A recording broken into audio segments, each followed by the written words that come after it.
afternoon.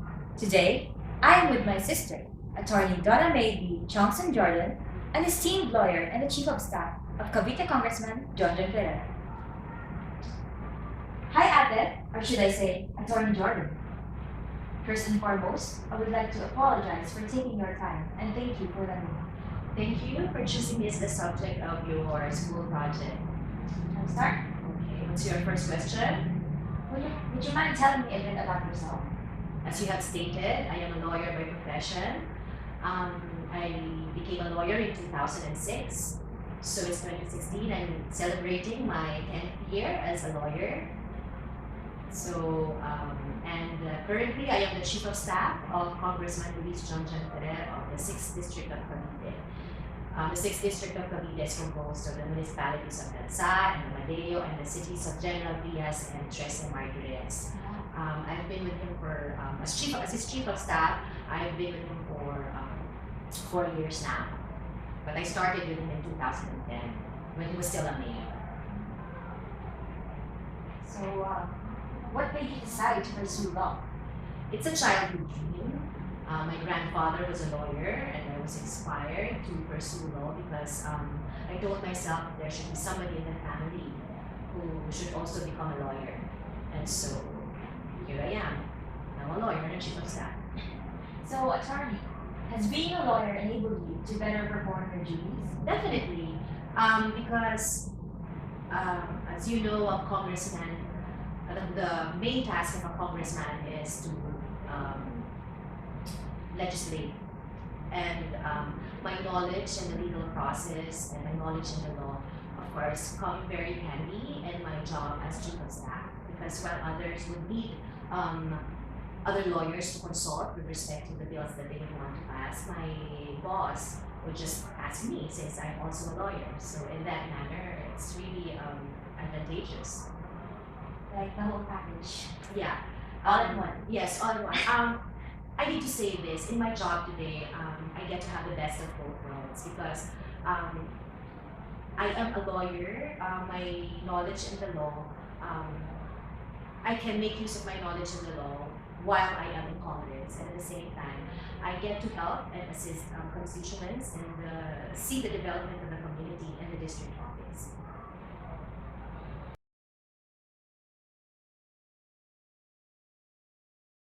So, attorney, welcome back. Yeah, I apologize. I needed to take a call with my boss.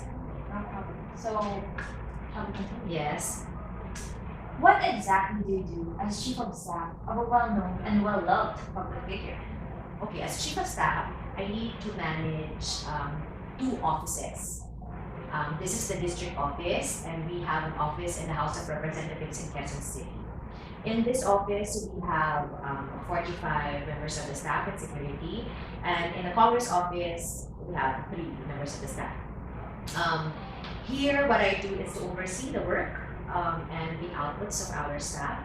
I also implement the policies which we make. Also, I liaise with different government agencies for programs and projects for the district, for the people of the district and the communities in the district. Also, I represent the boss in meetings or in events whenever he can come. And also, I am in charge, of course, with the implementation also of the projects and programs of the boss. So basically, that's what I do.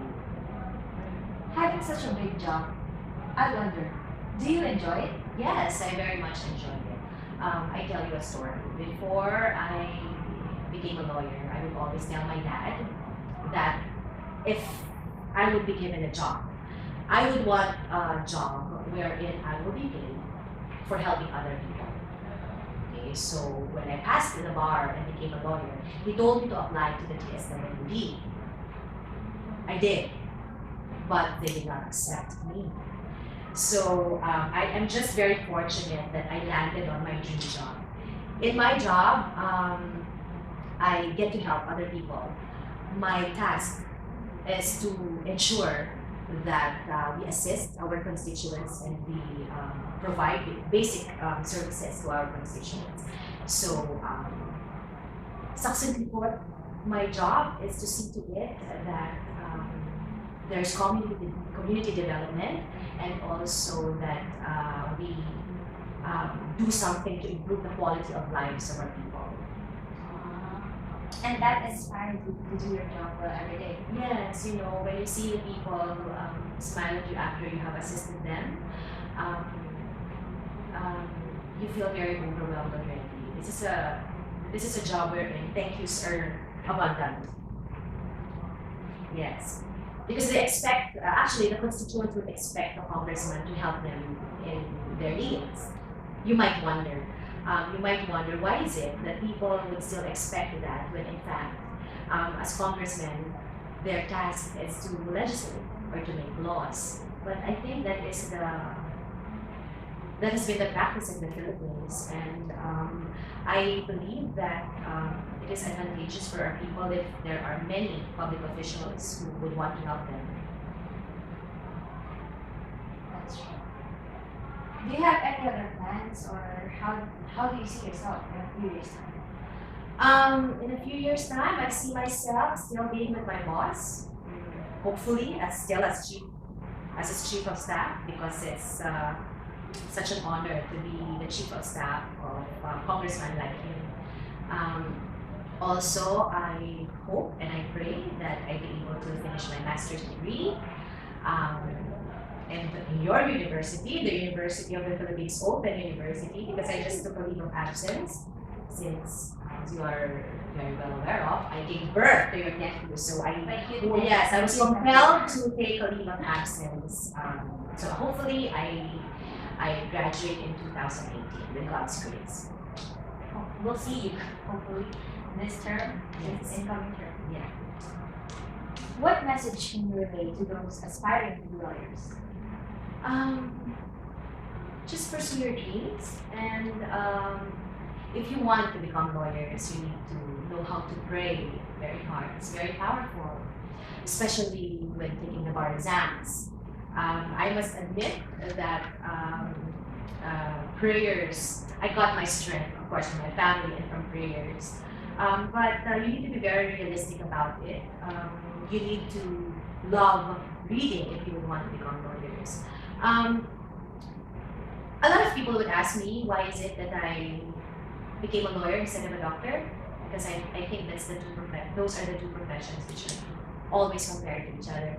I would share with you what I've learned from my classmate in law school, who was already a doctor at the time, because she was asked, why is it that you still entered the College of Law when you're already a physician? So she told us that it is because if you were a doctor, you have a say on the life of a person. But when you are a lawyer, you get to say, you get to have a say on the life, liberty, and property of a person. You see, because the law is very encompassing, it affects us from the moment of conception, even after death. So that's how she put it.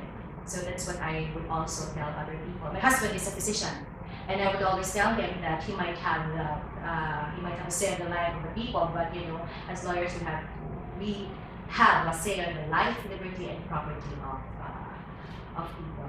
Also, if you are a lawyer, the opportunities are almost everywhere.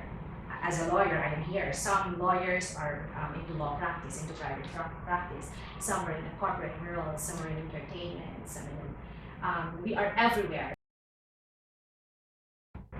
And also, I would encourage young people like you to enter the government service, because please remember that ang paglilingkod sa bayan ay paglilingkod sa Diyos. And also, I would pray that if ever you will be entering the government service, that you'll find a boss who is like my boss. Because my congressman is a very God-fearing person. He's not perfect, but he's a very kind man, and he is somebody who would not ask us to compromise our values for him. He is a testament that not all government officials are corrupt. I'm not saying that because he is my boss, but because it's the truth. And you know me, I would not stay with him for 6 years if he is that kind of person. But he's a very good man, and this district is very lucky because they have him as his congressman, and I am lucky because he's my boss. I have learned a lot from him, and he would always tell us that our main task as public servants and as his staff is to always commit to memory that we are here to improve the quality of lives of our people and to see that there is development in our communities in our district. I hope to have I get a boss. Wow, what an excellent way to end this interview. Once again, Attorney Donna May B. Tiongson Jordan, I would like to thank you for lending your time today, and thank you for imparting your knowledge, experiences, and wisdom. Thank you for today, and God bless. Thank you.